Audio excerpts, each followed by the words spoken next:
New York City, December 12, 1910, a cold winter morning in the city that never sleeps. The streets were crowded with holiday shoppers, the storefronts alive with Christmas displays. Among them was a young woman from one of the city's wealthiest families, Dorothy Harriet Camille Arnold. She had money, connections, education, and a promising life ahead of her. But that day she stepped out of her home, walked down Fifth Avenue, and vanished. Despite international headlines, detectives, and decades of searching, Dorothy was never seen again. More than a century later, her disappearance remains one of the most haunting unsolved mysteries in American history.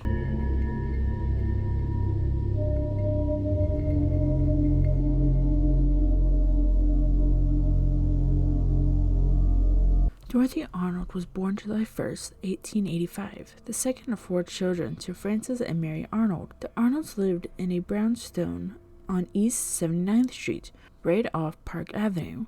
They belonged to an exclusive circle of New York society, mingling with the city's elites. Her father, Francis, was a successful perfume importer. Her mother came from an equally distinguished family. Dorothy was expected to live the life of a socialite, to attend parties, travel abroad, and marry well. But Dorothy had dreams of her own. She attended Bryn Mawr College, where she studied literature and cultivated her love for writing. After graduation, she pursued short story writing, though with little success. Publishers rejected her work, something that wounded her deeply. Her father reportedly dismissed her ambitions as, quote, a waste of time, end quote. But Dorothy persisted. She longed for independence, something rare for women in her position. And then there was her secret romance. Dorothy had fallen in love with George Grimson Jr., a wealthy Pittsburgh bachelor, more than a decade older than she was. He had a reputation of a playboy, and Dorothy's family strongly disapproved. Their disapproval only deepened Dorothy's determination to keep her relationship with Griscom hidden.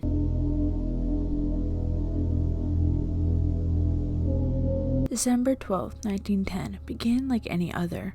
Dorothy left her home around 11 a.m., telling her mother she was going to shop for a gown for her sister's debutante ball. She dressed fashionably in a long blue coat with a fur collar, a matching hat, and carried a muff to warm her hands. Her first stop was Park and Tilford, a luxurious confectioner, where she bought a box of chocolates. From there she strode to Brentano's bookstore on Fifth Avenue, a popular destination for the city's literary set. There she purchased a book of humorous essays called Engaged Girl Sketches. While inside, Dorothy ran into an old classmate. They chatted briefly. Dorothy seemed cheerful and in good spirits. When asked if she was walking home, she laughed and replied, quote, no, I'll take a walk down Fifth Avenue, end quote. She tucked her book under her arm and stepped into the cold winter air. This was the last confirmed sighting of Dorothy Arnold.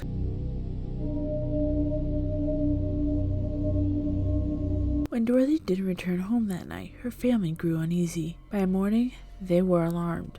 But instead of alerting police, Francis Arnold chose secrecy. He called friends. He hired the Pinkerton Detective Agency, and for weeks, the family insisted to acquaintances that Dorothy was simply, quote, away visiting friends, end quote. Francis later explained he wanted to avoid scandal. In 1910 New York, the idea of wealthy young woman's disappearance was more than just a mystery. It was a potential family disgrace. The Pinkertons searched hospitals, hotels, boarding houses, and morgues. They looked for signs of elopement or a secret trip, but they found nothing. Finally, on January 25, 1911, 6 weeks later, the Arnolds went public. Newspapers exploded with the story. Headlines screamed across the country, quote, society girl missing, end quote. The press speculated widely, and Dorothy Arnold became a household name.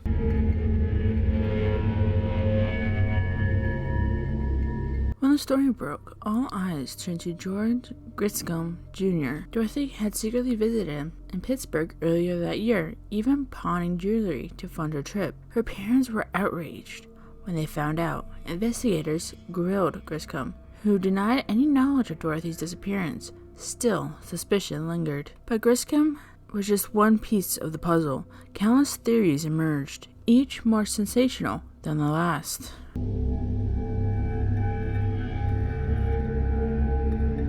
Some believed Dorothy, crushed by rejection letters and her father's scorn, had ended her life. but no body was ever found in the rivers, parks, or boarding houses where such tragedies often occurred.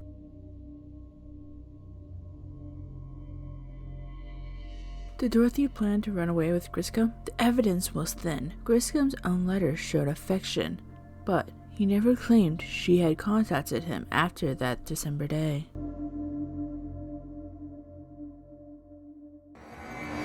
In whispers and newspaper gossip, another theory emerged that Dorothy had become pregnant and sought an illegal abortion, dying in the process. Such clinics were secretive, dangerous, and common at the time. If true, her body could have been disposed of quietly, explaining why she was never found.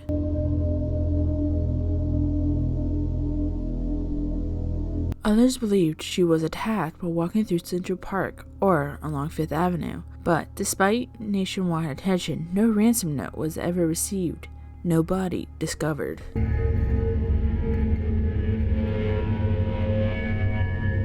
In the years that followed, supposed sightings of Dorothy surfaced everywhere in Boston, Philadelphia, even as far as Paris. Each lead fizzled out. Detectives scoured Europe, convinced she might have slipped away to live under another name, but nothing ever connected back to her. Meanwhile, anonymous letters arrived claiming Dorothy was alive. Some demanded ransom, others claimed to know the location of her body. None were credible. Still, they fueled the fire of speculation and kept her case alive in the public imagination.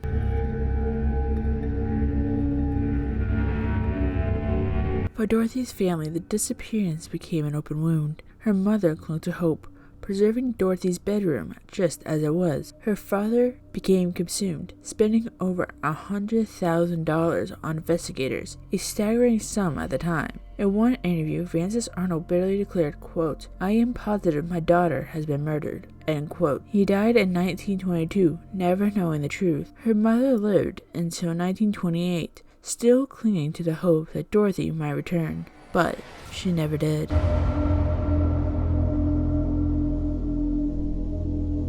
Over a century later, the mystery of Dorothy Arnold endures. Her disappearance had inspired novels, plays, and documentaries. It is cited along cases like the Mary Celeste and Amelia Earhart as one of history's most famous vanishing. Was Dorothy a victim of the city she called home, a casualty of society's expectations, or did she choose to leave, escaping the gilded cage of her privileged life? The truth is still lost to time. Dorothy Arnold stepped into a city street and was swallowed by history. No trace, no closure, no answers. All that remains are questions, and the chilling reminder that even in the heart of one of the world's busiest cities, a person can vanish without a trace.